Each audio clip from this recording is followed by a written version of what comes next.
ಬೆಳಗುವ ಸೂರ್ಯನೇ ಬದುಕಿರಲಾರ ಸಂಜೆ ವೇಳೆಗೆ,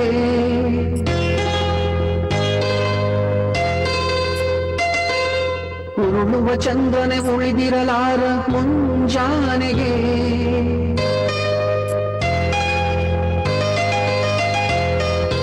ಈ ಜಗದ ಜೀವಯಾತ್ರೆ ಬರಿಯ 3 ದಿನ,